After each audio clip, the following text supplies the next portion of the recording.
Monsieur le Président, Monsieur le Premier ministre, Messieurs les ministres, Mesdames et Messieurs les ministres, mes chers collègues, l'Europe est à un tournant critique de son histoire. Le bouclier américain se dérobe, l'Ukraine risque d'être abandonnée, la Russie renforcée. Washington est devenu la cour de Néron, un empereur incendiaire, des courtisans soumis et un bouffon sous kétamine chargé de l'épuration de la fonction publique. C'est un drame pour le monde libre, mais c'est d'abord un drame pour les États-Unis. Le message de Trump est que rien ne sert d'être son allié puisqu'il ne vous défendra pas, qu'il vous imposera plus de droits de douane qu'à ses ennemis et vous menacera de s'emparer de vos territoires tout en soutenant les dictatures qui vous envahissent. Le roi du deal est en train de montrer ce qu'est l'art du deal à plat ventre. Il pense qu'il va intimider la Chine en se couchant devant Poutine, mais Xi Jinping, devant un tel naufrage, est sans doute en train d'accélérer les préparatifs de l'invasion de Taïwan. Jamais dans l'histoire, un président des États-Unis n'a capitulé devant l'ennemi.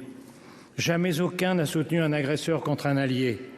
Jamais aucun n'a piétiné la Constitution américaine, pris autant de décrets illégaux, révoqué les juges qui pourraient l'en empêcher, limogé d'un coup l'état-major militaire, affaibli tous les contre-pouvoirs et pris le contrôle des réseaux sociaux. Ce n'est pas une dérive illibérale, c'est un début de confiscation de la démocratie. Rappelons-nous qu'il n'a fallu qu'un mois, 3 semaines et 2 jours pour mettre à bas la République de Weimar et sa Constitution. J'ai confiance dans la solidité de la démocratie américaine et le pays proteste déjà. Mais en un mois, Trump a fait plus de mal à l'Amérique qu'en 4 ans de sa dernière présidence. Nous étions en guerre contre un dictateur, nous nous battons désormais contre un dictateur soutenu par un traître. Il y a 8 jours, au moment même où Trump passait la main dans le dos de Macron à la Maison-Blanche, les États-Unis votaient à l'ONU avec la Russie et la Corée du Nord contre les Européens réclamant le départ des troupes russes.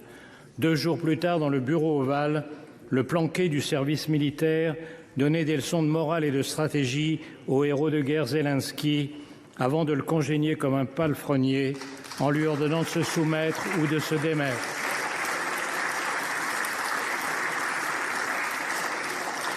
Cette nuit, il a franchi un pas de plus dans l'infamie en stoppant la livraison d'armes pourtant promise.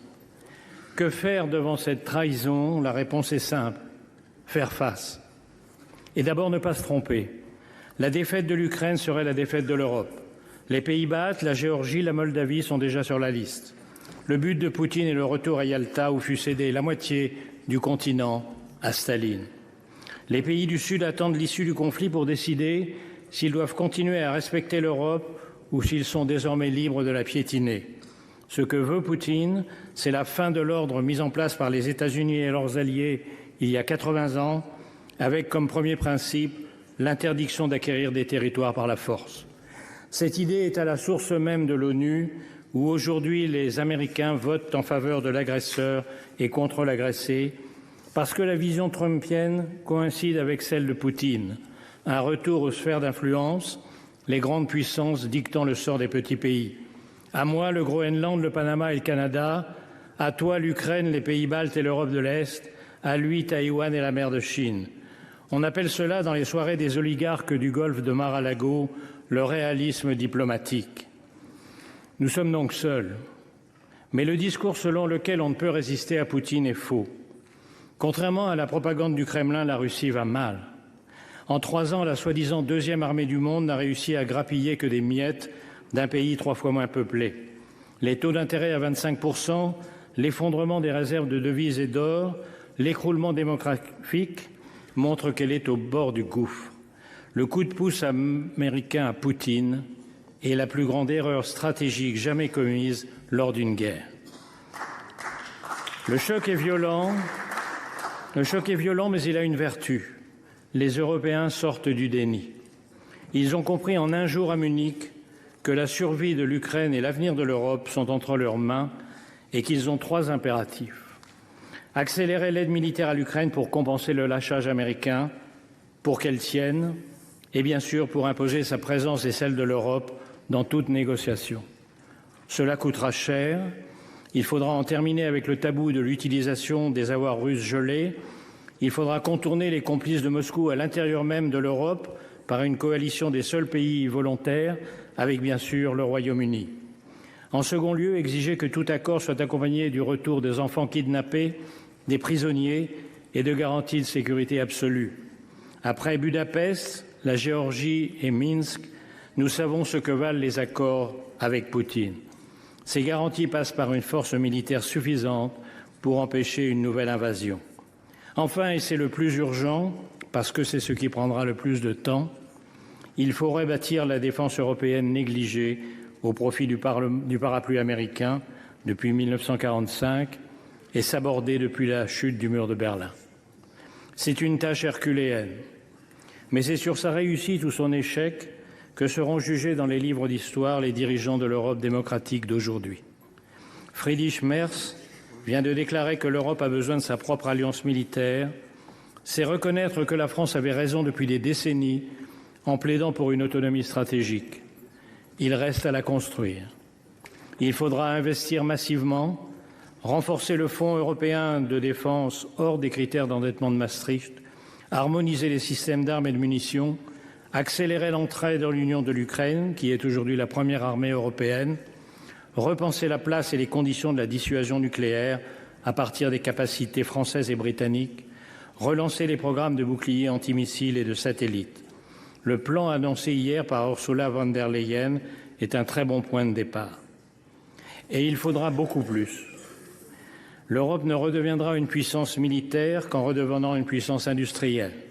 En un mot, il faudra appliquer le rapport Draghi, pour de bon. Mais le vrai réarmement de l'Europe, c'est son réarmement moral. Nous devons convaincre l'opinion face à la lassitude et à la peur de la guerre, et surtout face aux comparses de Poutine, l'extrême droite et l'extrême gauche. Ils ont encore plaidé hier à l'Assemblée nationale, Monsieur le Premier ministre, devant vous, contre l'unité européenne, contre la défense européenne. Ils disent vouloir la paix. Ce que ni eux ni Trump ne disent, c'est que leur paix, c'est la capitulation, la paix de la défaite, le remplacement de Gaulle-Zelensky par un Pétain ukrainien à la botte de Poutine, la paix des collabos qui ont refusé depuis 3 ans toute aide aux Ukrainiens. Est-ce la fin de l'Alliance atlantique? Le risque est grand, mais depuis quelques jours, l'humiliation publique de Zelensky et toutes les décisions folles prises depuis 1 mois ont fini par faire réagir les Américains. Les sondages sont en chute, les élus républicains sont accueillis par des foules hostiles dans leur circonscription, même Fox News devient critique. Les Trumpistes ne sont plus en majesté, ils contrôlent l'exécutif, le Parlement, la Cour suprême et les réseaux sociaux, mais dans l'histoire américaine, les partisans de la liberté l'ont toujours emporté. Ils commencent à relever la tête. Le sort de l'Ukraine se joue dans les tranchées, mais il dépend aussi de ceux qui, aux États-Unis, veulent défendre la démocratie et ici de notre capacité à unir les Européens, à trouver les moyens de leur défense commune et à refaire de l'Europe la puissance qu'elle fut un jour dans l'histoire et qu'elle hésite à redevenir. Nos parents ont vaincu le fascisme et le communisme au prix de tous les sacrifices. La tâche de notre génération est de vaincre les totalitarismes du XXIe siècle. Vive l'Ukraine libre, vive l'Europe démocratique.